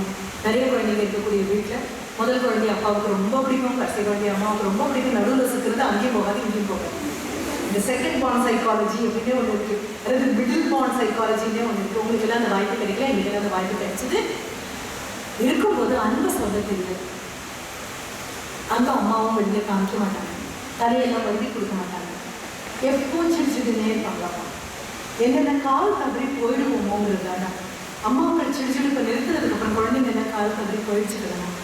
இந்த பொள்ளாச்சி அனுபவங்களெல்லாம் நீங்கள் பார்க்கும்போது பாருங்க, ஏன் ஒரு காலகட்டத்தில் இது இல்லை அப்படின்னா சிடு சிடு சிடு சிடுன்னு இருப்போம்மா. எப்போ பாரு அந்த ஒரு சிரிப்பு கூட இருக்காது, அந்த ஒரு சிரிப்பு இருக்கும். பஸ்ஸில் அம்மாவும் நானும் ஏறுறோம் அப்படின்னா இப்போ யாராவது நடுவில் என்ன பார்க்குறாங்க, அடுத்த நிமிஷம் அம்மா எனக்கும் அவங்களுக்கு நடுவில் வந்து இருந்துக்குவா, எதை எங்களை காப்பாற்றுற மாதிரி. எப்போ பாரு சிரிச்சிடு, எப்போ பாரு திட்டு, உங்க சரியா உட்காரு அப்படிம்பாங்க. ராத்திரி படுக்க சரியா போய் அப்படிம்பாங்க. கண்ணாடி ஒரு தடவை பார்த்தா போதும் அப்படிம்பாங்க. அப்பா தோடு சாஞ்சிக்கிறாரு அது அப்படிம்பாங்க. திருப்பி சொந்த அப்பாவே ஆனாலும் அவன் நான் சொல்லி வளர்த்த ஒரு தலைமுறை. சொந்த அம்மாவே ஆனாலும் அவள் பெண் அம்மாவும் மேல அண்ணா வந்து கையை கட்டிட்டு இருக்கு. அப்பா அனுமதிச்சதே கிடையாது, அவங்க அம்மா தான் தெரியும் நகரடா கொஞ்சம் அப்படின்னு. எங்கேயோ எடுத்து இந்த கலாச்சாரம் ஒரு கோடு போட்டுடுமா. என்ன காரணம் தெரியுமா? உங்களுடைய மனதுக்கு மட்டும்தாண்டா உடலுக்கு உறவுகள் கிடையாது அம்மா. இது உங்களுக்கு புரியுது ரொம்ப கஷ்டம். இந்த சைக்காலஜி உங்களுக்கு புரியுது ரொம்ப கஷ்டம். ஃப்ராய்டு உங்களுக்கு கோவமா வரும், எவ்வளோ அசிங்கமா பேசலாம் அப்படின்னு வாய் சொன்னா சொல்லிட்டாரு. அதனால நம்ம கோடு எங்கேயோ இடத்துல கோடு. அப்போ புரியல, அம்மா ஏன் என்ன அரவணைக்க மாட்டேங்கிறா, அம்மா ஏன் எப்போ பார்க்க கோவமா இருக்கு, அம்மா ஏன் எப்போ திட்டிகிட்டே இருக்காங்க, அண்ணாக்கு செல்லம் வந்துடுறாங்க, அவங்களே உண்மை விளங்கிய நான் தான் புரிஞ்ச முடியும். எப்போ எல்லாம் தோழிட்டே இருக்கும். ஒவ்வொரு இடத்துலையும் ஆசிரியர்கள் கண்டிப்பாக அதிகமாக இருக்கு. ஆசிரியர்கள் கையிலிருந்து எப்போ நீங்கள் கோலை உருவி எடுத்துட்டீங்களோ, ஆசிரியர்கள் வாயிலிருந்து கடுமையான வார்த்தைகள் எப்போ நீங்கள் எடுத்துட்டீங்களோ, அதுக்கப்புறம் அந்த நாடு எப்படிமா உருப்பட முடியும்? ஊரே ஒருத்தர் தப்பு செய்யறது சரின்னு சொன்னாலும் ஆசிரியர் மட்டும்தானே நினைக்கிறேன்னு ஊர் கூடி சொன்னாலும் அவன் செஞ்சது தப்பு தான், அவன் செஞ்சதோட பெரிய தப்பு, அவன் செஞ்ச தப்பு அத்தனை பேர் மூடி வச்சு சரின்னு சொல்றீங்களே அப்படின்னு ஒருத்தர் சொல்லணும்னா அது ஆசிரியரால் மட்டும்தான் முடியும். ஆசிரியர் தான் சொல்லுவாரு, அவருக்கு லாபலட்சணங்கள் கணக்கே கிடையாது. நீ எடுத்து பாரு, தேவதூதர்களாக இறங்கி வந்தவர்களாக இருக்கட்டும், முன்னாள் வழிகள் மனிதனை நடத்தி போனோம் அத்தனை பேரும் ஆசிரியங்கிற பொறுப்புல போய் நின்றுப்பாங்க. அந்த பொறுப்புல நின்னா வேற வழி கிடையாது. என்னன்னா மற்ற எல்லா வேலையிலையும் அவங்க வேலை துணி மாதிரி, ஆசிரியருக்கு மட்டும்தான் தோல் மாதிரி. நான் ரிட்டையர் ஆகி ஒரு இடத்துல போய் நின்னாலும் எந்த தேட்டர் முன்னால் இருக்கேன்னு நான் பார்க்கணும், என்ன மொழி பேசுறேன்னு நான் பார்க்கணும், என்ன வார்த்தைகள் வழியில் இருக்குன்னு பார்க்கணும், என் கையில என்ன புத்தகம் இருக்குன்னு பார்க்கணும். என்ன காரணம்னா இவங்க கேட்டு புறப்பட்டு போன குழந்தைங்க அத்தனை பேரும் என்னை பார்த்துட்டு இருக்காங்க. அப்போ டீச்சர் பொறுத்த வரைக்கும் ஒரு சர்வைலன்ஸ் கேமரா உண்டு அப்படின்னா குழந்தைங்க வகுப்புக்குள்ள சர்வைலன்ஸ் கேமரா பொறுத்தல. ஆனால் ரெண்டு ஜோடிக்கள்னா 50 பேர் உட்காந்து சர்வைலன்ஸ் கேமரா மாதிரி இருக்கு. வீட்டுக்குள்ள பார்த்தீங்கன்னா குழந்தைங்க சர்வைலன்ஸ் கேமரா. அப்போ பெற்றவங்க அதுக்கு ஏற்ற மாதிரி நடந்துக்குவாங்க. அது புரியாத குழந்தை பருவம். அம்மா பக்கத்துல போய் உட்காரணுங்கிற குழந்தை பருவம். அம்மா கிட்ட கோச்சிக்கிட்டு எனக்கு சோறு வேண்டாம் அப்படின்னு சொன்ன காலம் உண்டு. சோறு வேண்டாம்னு சொன்ன உடனே அப்பா தனியாக மட்டும் கொடுக்க மாட்டாங்க. அப்பா கிட்ட போச்சுட்டு அம்மா தனியாக மட்டும் கொடுக்க மாட்டாங்க. அப்பா சொல்லிடுவாரு, சோறு வேணாம்னு சொல்ற அளவுக்கு தைரியம் வந்துச்சு அவனுக்கு. அதுதான் கேள்வியா இருக்கு. சாப்பாடு வேணாம்னு சொல்ற அளவுக்கு இந்த வீட்டுல சாப்பாடு மிஞ்சி போச்சான்னு கேட்டேன். நான் அதே தான் கேட்டேன். சாப்பாடு வேணாம் அப்படின்னு வீணாக்கிற அளவுக்கு இந்தியாவில் சாப்பாடு மிஞ்சி போச்சா? நீங்களும் நானும் உட்கார்ந்து பேசிட்டு இருக்கும்போது அடுத்த விட சோறு இல்லாம உட்கார்ந்து குழந்தைங்க எத்தனை பேர் இருக்காங்க? பட்டியச்சாவுகள் எத்தனை உட்கார்ந்துச்சு? எலியும் பெருச்சாலையும் கடிச்சு கொதறி தின்னு போட்டிருக்கக்கூடிய சிவில் சப்ளை ஆஃபீஸ்ல அந்த ஒரு படி சோறு இல்லாம எத்தனை ஏழைகள் சாகுறாங்க, எத்தனை விவசாயிகள் சாகுறாங்க. விவசாயிகள் மேல உங்களுக்கு உண்மையான நேர்மையான அன்பு இருக்கும் அப்படின்னா இன்னைக்கு ஹாஸ்டல்ல சாப்பாடு விழக்கூடிய அந்த தொட்டிக்குள்ள ஒரு பருக்க விழக்கூடாது. எடுத்துக்கோங்க, உண்மையாக இருக்கு. விவசாயிகள் மேல உங்களுக்கு அவ்வளோ அன்பா? சோறு எடுக்கும் போது நீங்க வாங்குற சாப்பாடு இருக்குல்ல, பொம்பளை பிள்ளைங்க சாப்பாடு வீடு பண்ணுற மாதிரி யாரும் வீடு பண்ணது கிடையாது. அப்படியே கொண்டு போய் கொட்டுவீங்க. உங்களுக்கு பிடிக்கலையா? கொடுத்தா தானே பிடிக்கல. என் பையன் தான் நான் சொல்லிட்டேன், எனக்கு இட்லி வேண்டாம் அப்படின்னு என் பையன் சொன்னான்னா அடுத்த நாள் எல்லாம் எனக்கு கூட்டவே மாட்டேன் சாப்பிடுறது. ஏன் இன்னைக்கு இட்லி தான்ப்பா வந்து வேண்டாம்னு சொல்லி அடுத்த நிமிஷம் காதில் ஒரு பென்சில் எடுத்து வச்சுட்டு உனக்கு ரோஸ்ட் போட்டு கொடுக்கணுமா, உனக்கு தோசை பண்ணி கொடுக்கணுமா? வீடா இல்லை ஹோட்டலா? விரும்புறதெல்லாம் கிடைக்கும் ஹோட்டல்ல, விரும்பினவங்க கிடைப்பாங்க வீட்டில். புரிஞ்சுக்க, வீட்டில் விரும்பினாலும் கிடைக்காது. அப்பா என்ன சாப்பிட்றாங்களோ அம்மா என்ன அத்தனை பேர் சாப்பிட்றாங்கன்னா அதுக்கு பேர் வீடு. ஆர்டர் எடுக்கிற பேர் இல்லை அம்மா. இத்தனை வருஷம் அம்மாட்ட சண்டை போட்டுட்டு கோவப்பட்டு போய் படுப்போம். தனியாக கொடுத்துக்கிறேன் அப்படின்னு படுப்போம். மௌனியல் சொல்லிட்டு நான் தனியாக படுப்பேன். விளக்கணை சொல்லி பயம் வந்து அடுத்த நிமிஷம் மெதுவோ ஊர்ந்து போனா அம்மா பல பழக்கத்தில் அண்ணன் பட்டுருப்பா, இந்த பக்கம் தந்தை பட்டுருப்பா, அதில் உருட்டா உருளாதுக்கு தெரியும் நம்ம வருவோம் அப்படின்னு இறுக்கி பாசமாக பிடிச்சிருக்கோம். கையை பிடிச்சிருக்கு, அம்மா வந்துட்டு அம்மா அப்படின்னு சொல்லுவாங்க. உடனே அம்மா கேட்பாங்க, என்னாச்சு வீராகசமா போன என்ன பயமா? பயம் இல்லை, ஆனால் பயமாக ஏதோ ஒன்று வாழ்க்கை அவ்வளோ தானே தெரியும். இருட்டு வந்ததுக்கப்புறம் அவ்வளோ தானே புரியும். அப்புறம் அம்மாவுக்கு கம்பெயின் பண்ண வேண்டியது தானே, அம்மா காலையே கதின்னு வச்ச வேண்டியது தானே. பள்ளிக்கூடத்தில் டீச்சர் அடிக்கிறாங்கன்னா வீட்டுக்கு வந்து வாவா ஐயோ டீச்சர் அடிச்சாங்க அப்படின்னு எங்கள் வீட்டில் இருக்கிற எல்லாரும் பக்கத்து வீடு அடுத்த வீடு பழைய இடத்துலாம் கூட போகாது. வீட்டுக்கு வந்து டீச்சர் அடிச்சுட்டாங்கன்னு சொன்னீங்கன்னா டீச்சர் அடிக்க விட்டு மிச்சம் அடுத்த வீட்டில் கிடைக்கும். என்ன சொல்லுவாங்க தெரியுமா, அத்தனை குழந்தைங்க இருக்கும்போது ஒன்றை மட்டும் பிடிச்சி அடிச்சாங்க அப்படின்னா ஏதோ பண்ணியிருக்க அதனால உதவாங்க. இப்போதான் ஸ்கேலை காணும். அது வன்முறையின் ஆயுதமாக போயிடுச்சு. உடன் ஸ்கேல் அதை இப்படி சப்பையா வச்சுட்டு அடிக்க மாட்டாங்க, இப்படி இருப்பாங்க.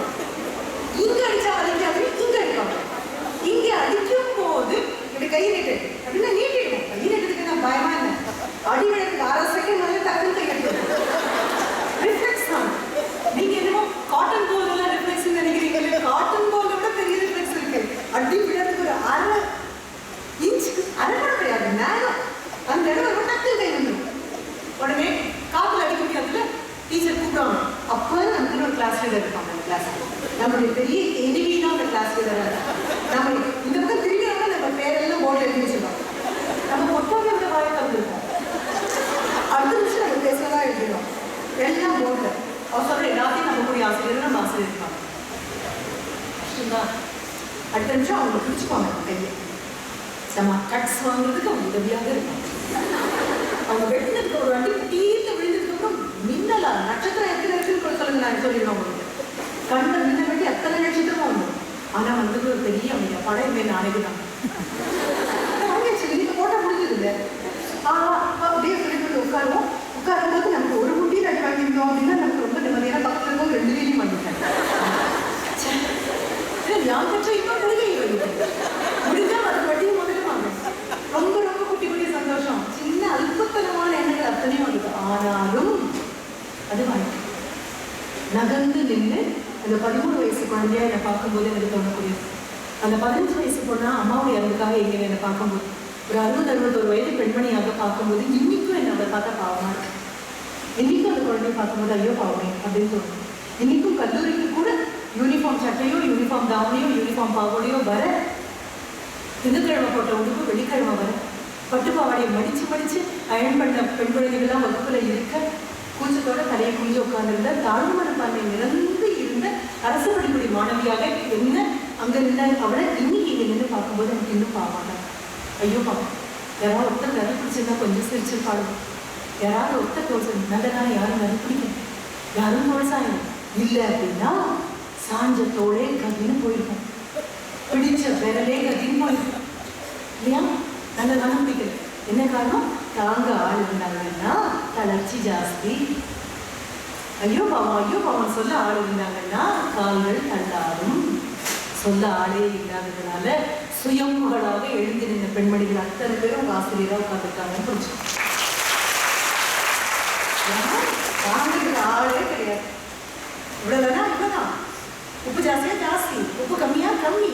ஐயா என்ன கடவுள் உப்பே இல்லை அப்படின்னு எங்க அம்மா கிட்ட நான் தட்டில் உட்காந்து சொன்னதுக்கு கயிறு கரண்டியாலே அடிச்சுப்பாங்க. ஐயோன்னு அழாது. அடிச்சதுக்கு அப்புறம் அம்மா சொல்லுவோம் என்ன தெரியுமா, நாளைக்கு இதே மாதிரி ஒரு குடும்பத்துக்கு போகும்போது தனியா வந்து உப்பு இல்லை அப்படின்னு சொல்லிட்டு போகும்போது பழகு உட்காந்து ஐயா உப்பே இல்லை அப்படின்னு உங்க அண்ணன் மாதிரி பேசுறீங்க. நமக்கு ஆண் சொன்னா வேலையா பெண் சொன்னா வேலையா அப்படியா இல்லை. உப்பே இல்லை நான் சொன்ன அடுத்த நிமிஷம் அப்பா அண்ணா அத்தனை பேரும் கட்ட விட்டுட்டே எழுதிச்சிட்டாங்க. அதுக்கப்புறம் உப்பு போட செய்யாதுன்னு தெரியும். நிறைய சொல்லுவாங்க பிடிக்காது அவங்க இருக்கக்கூடாது மக்களுக்கு. அது எப்படி இலையில போட்டுட்டே வராங்களா சுண்டக்காவத்தெல்லாம் ஐயா எனக்கு பிடிக்காதுன்னு சொல்லாது. அடுத்தது லட்டு போடுறதாக இருக்கலாம், அவருக்கு வேண்டான்ட்டு அப்படின்னு ஒரு தாண்டி போட்டுட்டு போயிடுவாங்க. பிடிக்காததானாலும் வாங்கிக்கோ, யாருக்கு கொடுக்கணும் நீ முடிவு பண்ணுமான்னு சொல்லுவாங்க. நீ முடிவு பண்ணுடா, உன்னுடைய வாழ்க்கை நீ உன் கையில் எடுத்துக்கோமா. நிறைய சொன்னாங்க. கண்ணு பார்த்து பேசு அப்படின்னு சொன்னாங்க. கீழ்பார்வை பார்க்காதேன்னு சொன்னாங்க. மனதில் இருக்கக்கூடியதா அதுதான் நேர்கொண்ட பார்வை. கண்ணு பார்த்து பேசு. எதிர்த்து இருக்கக்கூடிய ஆண்மகனுடைய கண்ணு உன் கழுத்தை திரண்டி கீழே இறங்கக்கூடாது அப்படின்னா உன் பார்வை அவனை அங்கேயே குத்தி நிற்க வைக்கணும். கண்ணு பார்த்து பேசல அப்படின்னா கீழ்பார்வை பார்த்தேன்னா எதிர்த்து இருக்கவங்க பார்க்க உன் உடம்பு கூட ஓடும். கண்ணை பார்த்து பேசு.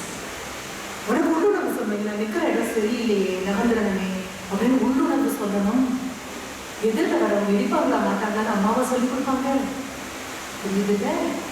நமக்கே தெரியுதுல்ல? அப்ப மொபைல் இந்த நம்பரை கூப்பிட வேண்டாம், நம்ம உணர்வு தானே சொல்லணும்.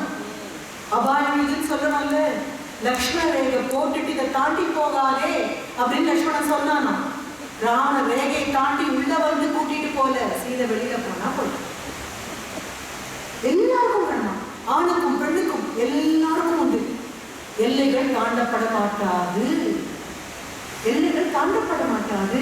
நகத்தை கடிச்சிட்டு போங்க சார் அப்படின்னு வெக்கப்பட்டுட்டு அப்படி ஒரு தலைமுறையை பின்னி பின்னி சரி பண்ணி காரால கோலம் போடுற விஷயத்தை கதாநாயகிகள் மட்டும் பண்ணட்டும். நாம பண்ண வேண்டாங்க, நாம பண்ண கூடாது.